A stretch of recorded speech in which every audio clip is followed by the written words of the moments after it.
தந்தை மகன் தூயாவியாரின் பெயராலே ஆமீன். இயேசுவில் பிரியமான சகோதர சகோதரிகளே, தவக்காலம் 3ஆம் வார இந்த செவ்வாய்க்கிழமையிலே ஆண்டவர் இயேசு மன்னிப்பு என்ற புண்ணியத்திலே நாம் வளர நம்மை அன்போடு அழைக்கின்றார்.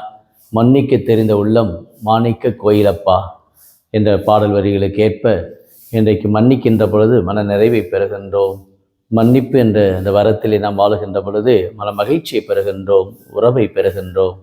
ஆக இந்த தவக்கால இந்த 3ஆம் வாரத்திலே ஆண்டவர் இயேசு நமக்கு இந்த அருமையான இந்த இறை வார்த்தையினால் நம்மை புடமிடுகின்றார். இயேசு தன் எதிரிகளை மன்னித்தார். சிலுவையில் கூட தந்தையை இவர்கள் அறியாமல் செய்கிறார்கள், இவர்களை மன்னியும் என்று சொன்னார். இன்றைக்கு அநேக பேர் இயேசுவை பின்பற்றக்கூடிய அநேக புனிதருடைய வாழ்விலும் நாம் பார்க்கிறோம். தங்களுடைய வாழ்விலே சகோதர சகோதரி முழுமனதோடு மன்னித்திருக்கிறார்கள். இதைத்தான் இன்றைய நற்செய்தி ஆண்டவர் சொல்கிறார். உங்கள் சகோதர சகோதரி முழுமனதோடு நீங்கள் மன்னிக்காவிட்டால் விண்ணக தந்தையும் உங்களை மன்னிக்க மாட்டார் என்பதை குறிப்பிடுகின்றார். இவன் பரலோகத்திற்கு எங்கள் பிதாவை அந்த ஜபத்தில் கூட சொல்லுகின்றோம். நாங்கள் பிறர் குற்றங்களை மன்னிப்பது போல இறைவா எங்கள் குற்றங்களை மன்னியும் என்று சொல்கிறோம். ஆகிய நற்செய்தியில் பார்க்கிற பொழுது 10,000 தாளந்து கடன்பட்ட ஒருவனை அவர் பல்வேறு சூழ்நிலையிலே வருத்தத்தோடும் பாரத்தோடும் இருக்கிற பொழுது அவனை அவர் மன்னிக்கின்றார்.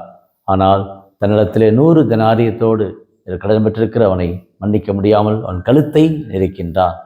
ஆகவே நம்முடைய வாழ்விலே நாம் பெற்ற இறைவனிலிருந்து பெற்ற அந்த மன்னிப்பை பிறருக்கு நாம் கொடுக்க வேண்டும், பிறருக்கு வழங்க வேண்டும். அதான் இந்த தவக்காலம், புனித காலம், அருளின் காலம், இரக்கத்தின் காலம், மீட்பின் காலம். அதைத்தான் இயேசு நம்முடைய கிறிஸ்தவத்திலே நமக்கு சொல்லக்கூடியது. ஒருவர் மற்றவரை ஏற்றுக்கொள்ளுங்கள், ஒருவர் மற்றவரை முழு மனதோடு மன்னித்து அரவணைத்து அன்பின் சமுதாயத்தை படையுங்கள் என்று ஆண்டவர் நம்மை இந்த நாளிலே அழைக்கின்றார். கோடியற்புதர் தூய் அந்தோனியார் 13ஆம் நூற்றாண்டிலே அவர்கள் வந்த பொழுது, அச்செய்தி அறிவித்த பொழுது தன்னுடைய வாழ்நாளிலே தன்னுடைய சக குருக்களை துறவிகளை அவர் மன்னித்தார். புது வாழ்வு எல்லா மக்களுக்கும் வழங்கினார். ஒப்புரவு அருட்சாதனம் தன்னுடைய வாழ்வியை திருப்பலை செல்கின்ற இடங்களிலெல்லாம் ஏறக்குறைய 1 மணி நேரம் அல்லது அரை மணி நேரம் அவர் பாவசன அருட்சாதனத்தை கொடுத்திருக்கின்றார். ஆக மக்கள் அனைவருமே தங்களுடைய வாழ்விலே நிறைவை பெற வேண்டும், விடுதலையை பெற வேண்டும் என்று அவர் விரும்பினார். ஆக இந்திய செவ்வாய்க்கிழமையிலே கோடியப்ப தூயந்தனுடைய பரிந்துரையால் நாம் அனைவரும் நலம் பெற சுகம் பெற ஆண்டவர் சொல்லக்கூடிய அருமையான இந்த வார்த்தைகளை நம்முடைய வாழ்விலே இருக்கிற பல்வேறு விதமான போட்டி பொறாமை, இன்று பல்வேறு போர்க்களங்கள், இன்று பல்வேறு விதமான தீமைகள், தீய சக்தியின் பிடியில் இன்றைக்கு சமூகம் இருப்பதற்கு காரணம் மன்னிக்காத அந்த ஒரே காரணத்தை தான். ஆக நாம் எப்பொழுது மன்னிப்பை நம்முடைய வாழ்விலே நாம் உணர்கிறோமோ அன்று ஆண்டவர் நம்மை புடமிடுகின்றார், நம்மையும் பலப்படுத்துகின்றார், நம்முடைய வாழ்விலே ஒரு நிறைவை தருகிறார் என்ற ஒரு உயர்ந்த எண்ணத்திலே இந்த நாள் இனிய நாளாக உங்கள் ஒவ்வொருவருக்கு அமைய வேண்டி ஜெபிப்போமாக.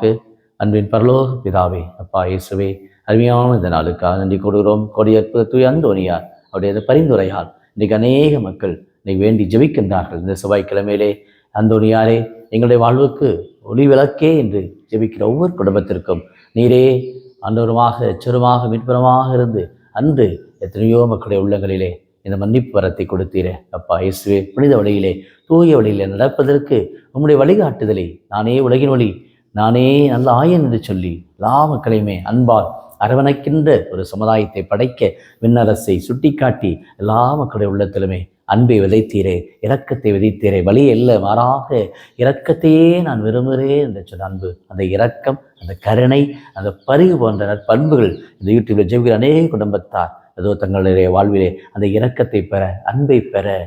சீராக் புத்தகம் 28ஆம் அதிகாரம் 2ஆம் வசனம் சொல்லுகின்றது, இதோ உனக்கு எதிராக இருப்பவர்களை முழுவதும் மன்னித்தால் உன்னுடைய மன்றாட்டு கேட்கப்படும் என்று சொல்லுகின்றது. இன்றைக்கு எவ்வளவோ ஜெபிக்கின்றோம்.